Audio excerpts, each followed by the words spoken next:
Welcome back to the Extra Rep podcast, guys. I'm Josh. I'm Liam. So today what we're going to talk about is training around injuries. So obviously, disclaimer first and foremost is that, we're not prescribed physios, osteos, chiros, etc.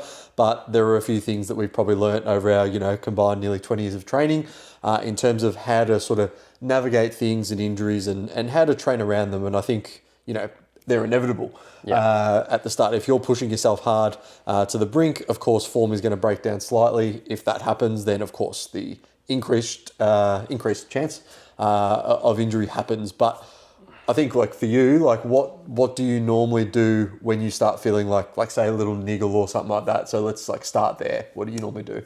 Well, hate to toot my own horn, but I rarely ever get a niggle this day and age. So I actually haven't had one for years.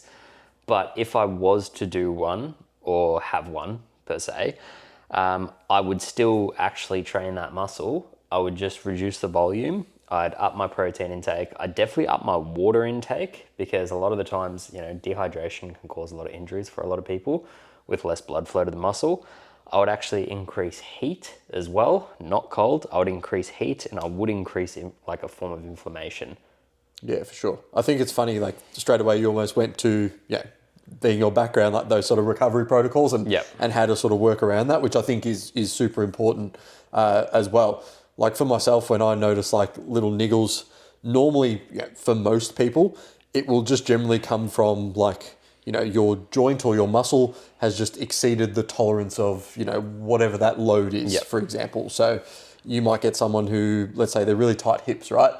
And then there's probably, because of that, they might be squatting and then they might start getting some knee pain, let's say, for example. And generally that's because, the hip isn't functioning as it should. It's super tight, which is then making your knee do the work of the hip. So for a lot of people, it probably comes down to obviously, number one, how much are you lifting and how heavy are you lifting? Because there is a load management issue. But number two, and something that I've been guilty of, is just not doing any sort of mobility work or trying to implement at least some sort of mobility / hypertrophy work into your routine to sort of help open up those ranges, because if you don't use it, you lose it. And that's why you see heaps of people, when they go 30, 40, 50, they're like, oh, everything's fucked, my back, my neck, this, that. And it's always okay, is it you getting older, or are you just not training those ranges that you probably used to train or used to do, especially when you were younger? Exactly. If you sit in an office for 8-10 hours a day, or let's say you sit in office for 8 hours and then you're driving an hour and forward and back sitting on the train, so you're sitting down all day, then you go to the gym and you start warming up or not even warm up. Some people just go straight to heavy squats, and it's no wonder your lower back, your hips, your knees, all that stuff can't actually take that load. And this is where niggles can happen. I would always argue prevention is the best medicine when it comes to injuries. If you don't train like a dickhead, I'm guilty of it. I used to just walk in, grab the 30 kilo dumbbells and go straight into a bench press. And, I horror. And that wasn't too long ago. That was maybe 3-4 years ago. But I'm I can't believe I used to do that. Yeah. From how I train now, and I look, touch wood, I've virtually had no injuries for the last couple of years, and I'm the strongest I've ever been. But how I train now is I progressively warm up to my working set, and sometimes 2 working sets. And you actually have to sort of prime your nervous system to actually increase those motor units, the muscle hypertrophy, all of that stuff has to actually get ready to actually get under that mechanical load. Yeah, and I think that's a really good point. And I was going to make sort of a very similar point in terms of how you warm up can really affect, like you said, obviously, training, intensity, volume, motor unit recruitment, but especially in terms of getting the most out of your working sets. Yeah. So from most of my clients know, depending on what they're doing and how strong they are, if they get to a level where they're probably, let's say intermediate, let's say, less bench your body weight, close to that, they're starting to lift some heavier weights, right? When they start, they can grab the 10 kilo dumbbells, no problem, and just start repping, right? Yep. But we probably need now, like I said, to get that motor unit recruitment and get those muscles primed. So what I like to normally do is give at least 2 warm-ups, depending on, again, what you're lifting. Let's say you're doing the 30 kilo dumbbells, right? I get them to do one set of like 8 to 10 reps, nice controlled tempo, maybe at 15, so maybe at 50% of your working weight. Get them to rest for a minute, minute and a half, and then I'll get you to go in again at about 70, 75%, just for like 3 or 4 reps. And if you want, you could do potentially one, with just like 1 or 2 reps at like 85, 90% of your working weight, just to prime that even further. And then that's when, still resting, and then I'd go probably into that first working set. And I think that becomes more important as you progress and as you train more. At the start, it's probably not as, have to worry about it as much, but it depends on what's happening. If there's already a niggle somewhere or you're already tight somewhere, we'll sort of talk about mobility a bit as well and what we can do in that. I mean, I would still argue that at the start on people's training journeys, they shouldn't skip the warm-up. The reason being is when you're a newbie and you're coming to the gym, you're going to get strong pretty quick because your body's in that adaptation phase. It's kind of like for the first 2 years, whatever you do, you're still going to get results and actually grow. So your strength might keep increasing week on week on week, but sometimes your strength is increasing a lot quicker than your motor unit command of even just performing the exercise, right? Like, for example, a dumbbell shoulder press is very common for a lot of people to get injured because they can get really strong real quick. The second they pick up the 30s and it's, something's happened there. And it's like, okay, the joints actually weren't as stable compared to if you used maybe like a barbell or a machine. But your body just hasn't adapted to it. But your muscles clearly have adapted to it because you're that strong at that point. So this makes it very hard for people that are progressing quickly. I would always argue just don't miss out on your warm-ups. Like, honestly, like just walk on a treadmill for 5 to 10 minutes and that actually gets your heart rate up, gets the blood flow going, drink a bit of water, and you should be warm and ready to go to start. Yeah, I think, going back to warm-ups, that's probably, like I've probably changed my mind on them a fair bit. Like now it's, if you do like, sort of mobility, stability, strength, or you can do, depending on what the issue is, could do stability, mobility, then strength. I'll always start with some sort of mobility and something to just get moving, where it's like some hip rotations, just some stretching, some moving, and then go into something like, for example, like some banded pull aparts, face pulls, a dead hang, just some sort of push up to get your scapula moving, just things like that'll help, like I said, number one, gonna just get you going through those movements and priming your nervous system, rather than you just, like I said, jumping straight into the bench press, trying to bench 80 kilos straight up, like I said, without being able to prime that. And again, that's just, when you're younger, you can get away with it, but if you start doing it when you're younger, you're going to carry it over to when you're older. And there's a reason those people who probably warmed up from a younger age still don't have issues. Whereas when you get older and you keep doing it, you've probably seen those, there's always that 40 to 50-year-old footy bloke in there with a massive pot gut now who goes, back in my day, I used to bench 100, but then, my shoulder and I've done something to it. And it's like you see his bench form and you're like, bro, you don't warm up, you don't do anything. And then you go and try and put 100 kilos on the bar. It's like, no wonder, you got injured and your shoulder's cooked. Some people don't learn. How many people have we seen where, because we used to train at the same gym, it's like they just walk in, they walk straight to the rack, do a set of curls, walk to another machine, do a set, walk to something else, do a set, and then literally walk out. The risk of injury for that is so high. Yeah. And like I said, of course, it depends what you're lifting as well. But these people will come in and pick big weights and, use a lot of momentum as well. So I think that is one thing to mention, is that especially when you're talking about training and momentum, it's probably the main thing I see in the gym, is if people are getting injured, generally it's because they're accelerating into like the bottom part of a movement. Like let's say a bench press. Like a lot of people, of course, the hardest part is at the bottom. And it's like, that's generally where we want to keep the most amount of tension, right? Now we don't need to be doing 4-5 second crazy eccentrics or anything, but we need to be able to control that load. And if we can't do that, what happens is the force just goes straight down. And then of course that puts a lot more joint and load onto the muscles. Think about like a deadlift. Like I always say, like, in terms of keeping the bar close to you. I think there was like a stat, and it's like every inch the bar like slips away puts like another like 270% torque loading onto your lower back. There you go. So I think it is something that obviously bar path and form and position matters, but make sure you're actually lifting with the muscles you're trying to lift with effectively and safely, because again, otherwise that injury risk is just going to get worse and worse as that weight gets heavier and heavier, and then bang, something's going to happen. Look, I'll give the people 3 terms to look up: motor unit command, force velocity relationship, and the principles of neuromechanical matching. That'll just tell you everything you need to know about how your brain, your nervous system, and also your central nervous system when you're training actually dictates sort of how we manage the load, if it's a unilateral movement or not, balance, stability, all these things, because it'll take your progression so far, but it will also keep you injury safe at the same time. For example, like the name of this podcast is how to actually train around injuries. There are people that say, let's say the footy player's in a moon boot, very common one, right? Will he completely neglect his other leg? Maybe. Should he? I would argue not. Yeah. Because your body will atrophy if you don't use those muscles. Atrophy is if you don't use your muscles, they go to waste. But the body is also very smart. If you continue to train that one side, say like on a single-legged leg press or a single-legged leg extension and stuff, when you're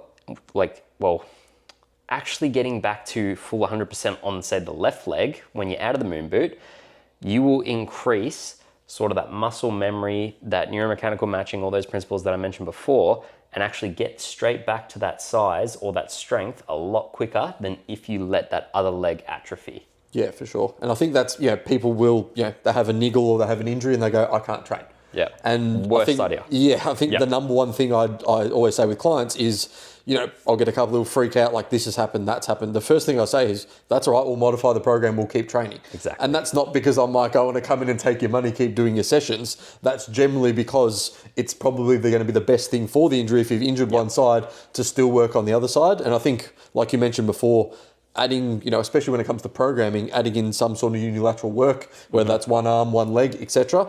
I think it really is essential for a lot of people. Everyone gets stuck with, the bilateral stuff, the double-legged leg press, leg extensions, squats, hamstring curls.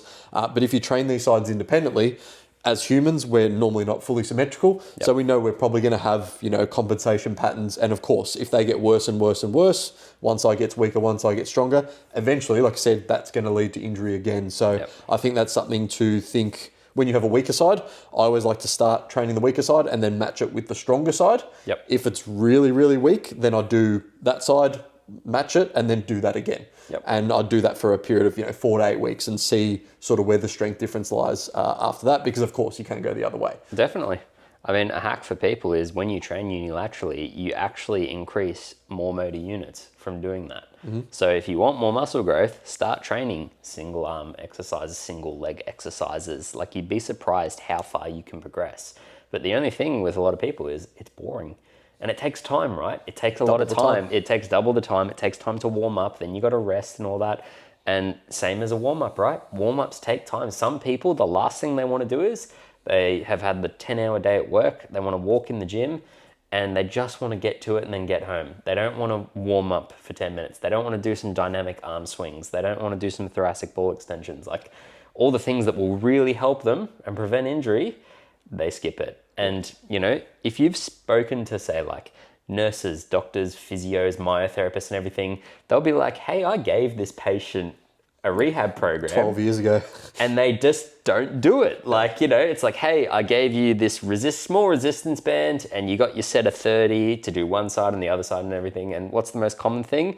They come back into the office 2 weeks later and they're like, oh, hey, have you been progressing with your program? And they're like, yeah, didn't do it. Yeah, and it's funny, like, because we do it as well, right? We've done it before. I'm probably the worst culprit for it. So sorry, JD, if you're watching. It gives me stuff. I'll do it for like a week, and then you forget one day, and then all of a sudden it's just like it's been 2 weeks, and you go, back into it, doing the same thing. So I'm making a real conscious effort.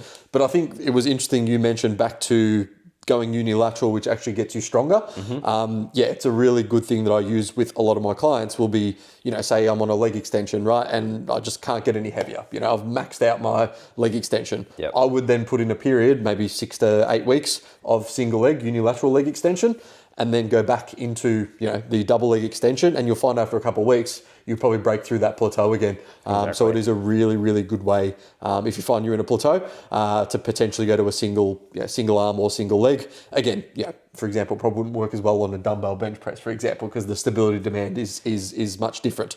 But if you're getting something like a single arm cable row to double arm cable row, leg extension, hamstring curl, etc., that could be really, really useful as well. Well, it's really good to do on machines because they have that stability factor built in. Yeah, provided you can do them single arm. Exactly right. Like a mechanical chest press, lying in the bench and then doing that single arm up is really good rather than lying flat on a bench press and trying to control a dumbbell that's moving all around the place. Yeah, it is. And again, like go back to dumbbells and machines. Like we know that, you know, a lot of people have been, I guess, bashing machines, and people are like, oh, but you need stability, you know? So I think stability's become a massive thing where it's like people are like, I need to be stable. I need to like, you know, get to the point where they have to bring, you know, they're doing a tricep extension, and I know you love this exercise, but it's like, posted it today. And you will get to a point, right, where, you know, you will need to, like, you're strong enough so, like, there's no issue, right? I'm extending 55 kilos for reps. It's like, it's a heavy load, and it's like, if I was doing that standing up, my form would go pretty much to shit. Yeah. You're my core would be, my core would be engaged. Yeah. And guess what? Risk of injury is now higher with less gains. Yeah. So I think it's funny that, like I said, there are getting to the point where it's like the stability is getting crazy now. People are putting bands on shit to keep themselves stable, and it's like, I'll give you that. Yep. Yeah. I'll give you that. I have seen it. Yeah. And it's like, just pick a better, you know, you're doing a single arm tricep extension with 3 bands on you to hold it in. It's like, just hold on to the rack and do it. Like, there is no way you're going to, you know, be able to max out the single arm tricep extension on a cable, for example, without having to, you know, look after your core. Like, of course, when you're doing double arm, that's when it can get to a point where, okay, you need a bit more stability. But I just think the stability thing's just gone a little bit too far. Of course, you want to move through stable exercises, and that definitely helps with hypertrophy. But you can do a dumbbell chest fly. Like, everything doesn't have to be machine based and locked in. But I'll give him the benefit of the doubt. Stability means less risk of injury. Of course. Yeah. So I'll give everyone the benefit of the doubt. Yeah. I do agree with you that it's probably been like overhyped and saying like everything has to be stable. It's like, you know, when is a lunge ever going to be stable? Exactly. Never, because it's a body weight exercise. And that doesn't mean that you can't do it. Like, for example, what you've seen me share, you can do a Bulgarian split squat, but you can just hold on to the rack, and there's just a bit more stability. You can still go through that range of motion. Is it as stable as if you used a machine, say squat or anything like that? No. Yeah. It just depends on the person. And again, it depends on, you know, are you able to, with whatever exercise you're doing, take it, you know, safely, close to, if not on failure. Yeah. And if you can't do that, then adding some stability is definitely going to be able to help you there as well. Exactly. Should we probably mention trainings with reps in reserve in terms of like if you are injured or feel like there's a few niggles going on? Yeah, so that's literally what I was going to sort of mention is sort of training around when you get injured. So actually my client Addy, he mentioned this to me because he said he wanted an episode on this. So shout out to you, mate. He was squatting, right? Squatting heavy, back box squat. He actually ended up doing, I think it was some like chiro beforehand. So it's like the chiro adjusted him, and then obviously the spine, and then so everything was, you know, super weak, super supple. Then he jumped into his heavy squats, I think an hour later, and obviously he's tweaked something. So anyway, he's back to moving up. But I basically said to him, see what you can do. You know, I said just start with the bar. You know, next week can you get pain-free range with the bar? Sweet. Okay, now let's add on another 10 kilos. Now another 10. And now I think, you know, he did 50% last week.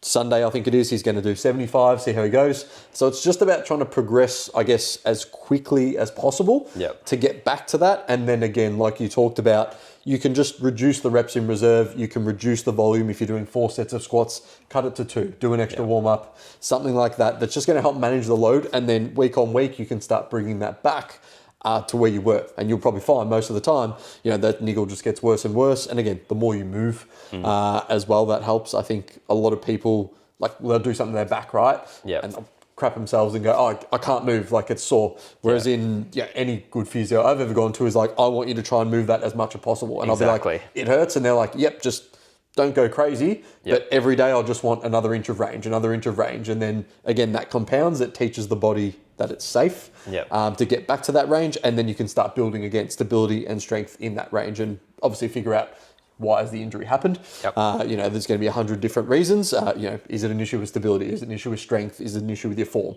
It's normally one of those 3. One of those 3. I mean, I had, like, perfect example of what you just mentioned there. I had a previous housemate who, he had like his back spasm and like lockout, and he said he was in so much pain and just had to lie down and all this stuff. But I'm like, in my head, I'm like, bro, I know why your back spasmed, because literally over the weekend I saw you for 12 hours. You were sitting hunched like this at your computer just playing games. I'm just like, no wonder your back spasmed and went to shit. It's me. Why is my neck sore? And I'm sitting there like this on the couch for 8 hours programming. You had the same thing with your hips last year. Yeah. You had really bad hips because you had a dog right in between your legs. You had a laptop there, and you were just sitting there for like however long. Yeah. So I think a lot of, like, again, I know they're probably like a main culprit, but your hip flexors, But because most people are doing a lot of sitting down, hip flexors will tighten up. As a result, once that's tight, generally speaking, you go into squatting, you're trying to push the knees out. You don't have the range through the hip because the hip flexors are so tight. Yep. They're pulling you into that, internal position, and then you're really struggling with that. Or again, if you're sitting like this in that position, shoulders already rolled forward, makes it really hard. Or like this. Yeah, or on the phone, shoulders are rolled forward. Don't do any mobility to help bring that back. Some sort of stretch or movement in terms of your back. You go to press, you can't reach that range because your front delt's taking over because your whole scap is tipped forward because you sit like this for a massive amount of the day. And again, like we said, we're not physios, but when you see this pattern with clients over and over again, and then you get them to do some sort of mobility through the upper back or some sort of back strengthening and then move over to their pressing, then they're like, holy fuck, like I don't feel any pain anymore. Everything feels so much better. And again, some people that takes a lot longer than others, but if someone's just got a little niggle, most of the time, I would like to say that during the session, I can probably fix up that niggle or make it 70 to 90% better just by moving through, a combination of breathing, mobility exercises, and obviously assessing and making sure their form is correct as well. Breathing is a huge one. I'm glad you mentioned that because like so many people do not breathe through their diaphragm or through their nose for that matter. But a lot of people, and we'll give a shout out to the chiros and kinesiologists out there, a lot of people, they can't breathe through their diaphragm because their back's fucked, their spine's fucked, something's compressing it, their solar plexus is fucked. There's so many things, like I had diaphragmatic issues for ages and I didn't even know about it until I got them fixed. Like breathing is a huge one. Another one that comes into play, you wouldn't believe it, I see it in blood work and then I see sort of like a photo and posture of the person. Have you ever heard of cortisol neck? Yeah, it's like where like the back of your neck gets really inflamed when cortisol's high and you're insulin resistant and you have like this hunched forward posture. But it's specifically in the back of the neck. And a lot of people trying to do, say, a shoulder exercise or a chest or anything like that, massive high risk of injury. Yeah, no range. No range, yeah. And it's funny, like you've mentioned a couple of times doing the behind the neck press and why you like it so much. And it's like, it is a very good exercise, but a lot of people can't do it because of the mobility constraints. So it's like you need to be able to build yourself to be able to do something like that because a lot of people say it's dangerous. It's like, okay, it's because you've gone in and tried it, you don't have the mobility or strength in that range and you've fucked yourself up, So you say automatically it's a bad exercise. It's like saying deadlifts hurt my lower back. It's like, was it the deadlift or was it the technique and range of motion and were your hips so tight that you're compensating through your lower back? So even back to breathing though, I think one thing that people can do, and I know my coach was really big on this, Dave, he was talking about when I first would send him videos, and everything was tight, shoulders were tight, hips were tight, etc. You can see it when like you're pressing and stuff, and you don't realize it. You don't realize like I'm trying to breathe into my chest, and it's just like my chest wasn't even breathing. And he's like, okay, we need to work on this, and he'd tell me to take a big breath into my chest as I'm resisting, going down, biggest one you can, and then as you're breathing out, just letting those shoulder blades move and trying to push back and let everything move. So especially with like a chest fly, some sort of chest fly on the cable and actually breathing out, pushing around and away, really getting that scapula moving and going into that breathing. I'd have like little shoulder niggles and like throughout the weeks, they'd get less and less and less and less. And then before I knew it, they were gone. And that was obviously a combination of challenging the range, but also breathing so you can open up space in those joints, whether it be, shoulder, hip, lower back, etc. There's one hack that you also do. First and foremost, were you standard or seating when you did those chest flies? I was standing. Yeah. So you have the range of motion to do that. What I've seen you do with your clients is you get that foam roller and then you put it on like the bench and then you let them sit. That opens up their thoracic extension, diaphragm's open, then they can do the chest fly. And it's little tweaks like that can just keep you injury safe. And like I said, I don't think it's like the most hypertrophy inducing exercise because again, it's less stable, but what it helps is it helps them try and pull their shoulder blades back into it, open up that range, find out where their range is, and then lets that scapula move as they're able to go forward, so they're not as like pinned back into the bench. So there's of course a time and a place for everything, and where you put it in the workout and that it all matters, especially if someone is tight, injured, and I would say it probably matters even more. One thing my coach did recommend is I've been getting problems with my hip, and then that started coming towards my knee. So I've had my lateral outside of my knee, my meniscus, that's been torn. It was torn like 4 or 5 years ago. Every time it flares up like a little bit, what I will do is I'll either do a seated calf raise or a seated hamstring curl, because what that does is it actually internally rotates through the hip. It gives you some hip internal rotation, And that should generally, if you do a couple of warm-ups of that, take a lot more stress off the knee. So if you have any outer knee pain, even doing that before squats or something like that. Another client I literally just recommended this to a couple of hours ago. He said he'd be getting a lot of knee pain, like hips have been tight. So we've just swapped around the order. So it'll be very interesting to see in the next few weeks, Adam, if he's listening, if those symptoms improve when he goes back into like his heavy squatting and that as well. So I actually used to have very similar, I didn't ever had a torn meniscus or anything, but I had like my left VMO had like this really weird knee pain. And I had it for multiple years. And one thing that I changed was like, the classic Hoka running shoes, whatever, to barefoot shoes. That actually changed heaps for me. Yeah. And like there's heaps of benefits out there with barefoot shoes and stuff like that. Another one, and you'll laugh at this, but actually getting a proper mattress to sleep on. You want your spinal lines while you sleep. Yeah. You don't want a rock hard prison mattress. Yeah. And it's funny you mentioned with the feet, because the reason that the barefoot shoes work, right, is just because you can keep a lot more contact onto the ground through the floor. So with a lot of clients, I really get them to focus any sort of leg movement where you're pushing into the ground or pushing away from the ground is to focus on your big toe or a tripod stance, a big toe, small toe and heel. If you can sort of spread out and keep that big toe pressure, that generally really helps with just hips rotating the right way and doing the right things. I find as soon as people lose foot pressure, that's where they start struggling in other areas as well. So think about it from the ground up in terms of doing that. And you can even try this next time you do squats or split squats or a leg press or something like that. Think about that big toe pressure that whole time, and you'll probably find things just start feeling and moving a little bit better as well. Unless you're really stuffed with your legs your heels, and you can obviously, there's plenty of ways around that as well. But I think that's everything. Yeah, I think that's pretty much it. So I think the take homes here are obviously still train. Yeah, still train. Make sure you still train. If you have to reduce intensity, reduce volume, that's fine. Yep. Try and train through a lesser range of motion. Try and train through the threshold of, okay, I'm squatting down at 9 degrees, I feel the pain. At 70, I don't. Squat at 70 degrees, right? Then try and add 5 degrees every time. It's just going to be slowly getting back and working things around. Obviously, if you're not sure, we strongly recommend go see a physio. Shout out to JD at Dynamic Therapy. They're very good. Really strongly recommend those guys. I get all my clients to see them. And then obviously, if you are struggling with pain, feel free to just send us a video, right? Yeah. Like jump on our Instagram, just send us a video and be like, how's my form on this? And we'll be able to just pick it up for free for you if there's something that we think's wrong. And just be like, hey, like this is probably what's wrong. Try this next time. See how it goes. But also, if we give you advice, or if the health professional that you've seeked has given you a program, actually do it. Like that's the biggest thing, right? Yeah. Actually do it. Yeah. And it's so easy because everyone, they do it for 2 weeks, they feel better, and then a couple of months later, the same thing creeps up again. So generally speaking, like I said, there'll probably be a weakness from something. We need to strengthen that weakness and then integrate that into the programming. And that's, of course, when a good coach is worth their weight in gold as well. Definitely. I think that's it, guys. All right. Hope you guys enjoyed. Again, if you want to send through form, we have any injury questions, feel free to send them to me at Action Fitness Nutrition or Liam at Liam C. Coach Liam C. Murphy. But until next time, guys, we'll see you in the next podcast. See you guys.